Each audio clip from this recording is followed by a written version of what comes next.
So my name's Casey Schreiner. I serve as the Chief Strategy Officer for our local community health center. Yeah, so I've spent about half my life in public service, whether it be as a public school teacher working for the state. I was a state legislator for 8 years and served as the House Minority Leader actually in the legislature. Spent some time on the ballot and some races I've won, I have some races I've lost, but I've spent about half my life in public service to the people of Great Falls. Yeah, so I have a master's in education from Montana State University. I got my bachelor's in cell biology and neuroscience from MSU, go Cats. Post that, I went and became a teacher. Like I said, I worked in economic development for the state for a while, and I've moved into working as a healthcare administrator for our local community health center. So I have a huge passion for public service, and I'm born and raised in Great Falls, and this community has given a lot to me and a lot to my family. So anything I can do to run and give back to the community is a big deal to me. I don't run because I have an axe to grind with anyone. I run just because I want our community to be a better place for everyone. I want it to be better tomorrow than it is today, and I think I have the skill set and the background to kind of help make that happen. So my number one priority, which I think is the point of local government, is community safety. And so whether that's safety in people safe at home, safe outside, or if that's safety and infrastructure. So my number one priority is making sure that our first responders have the resources they need to protect the streets and make sure that, you know, everybody is safe. And I keep saying kids should be safe walking to school, and not in every neighborhood in Great Falls that's not necessarily true. And I think it's important to get there.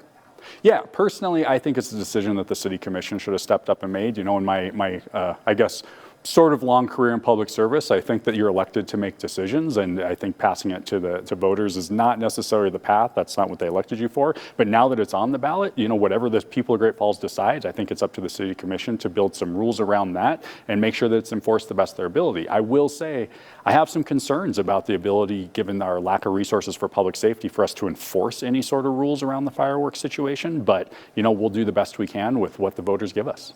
So I think partnering with private industry is the only way for us to solve this crisis. I think we do need to tap the state to see we can leverage whatever resources the state can provide to our community, but ultimately private business owners are the property owners in the area, that they get to make the decision on what they're charging for rent and what they're developing. What we can do is find our way to yes when developers are stepping forward and saying, hey, we have this idea for this project. You know, we never want to sacrifice safety to make sure development gets built, but we can find a way to make that safe and, like I said, find our way to saying yes.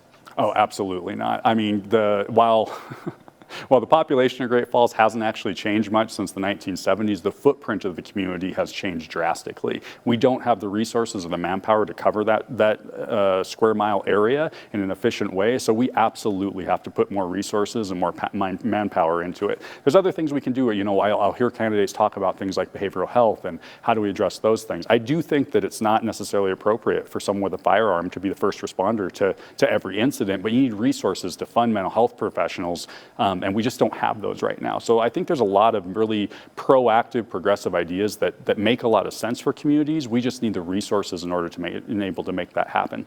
So I think this community is amazing with all of the nonprofit work that happens, and I don't actually think it gets enough credit for all the institutions and the places in our community that step up and they help each other out.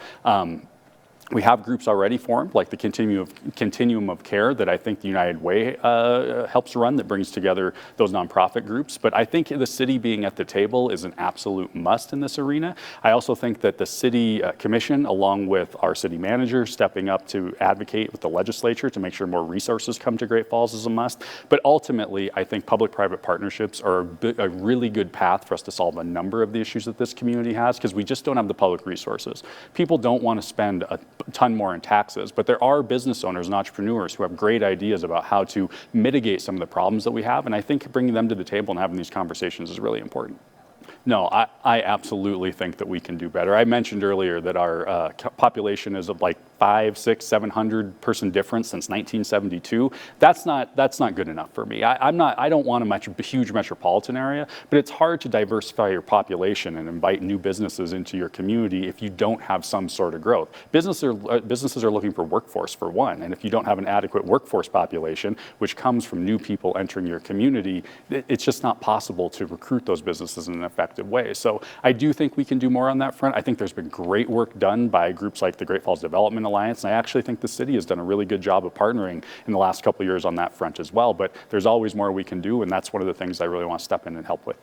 So this is where I think we have to look to public-private partnerships. But I will say, ultimately, public resources are public resources. It's unfortunate at times to think of it this way, but it's a responsibility of the public to make sure that these things are adequately funded. And the problem that we've ran into in the recent past is we spent way too long between actually addressing the maintenance issues in our community. And so what happens is every year that goes by, the inflationary cost of what it takes to fix some of these things just compounds and compounds and compounds. We have to start addressing these at the forefront, and when we see them immediately or just down the road, it's just going to price us out of existence.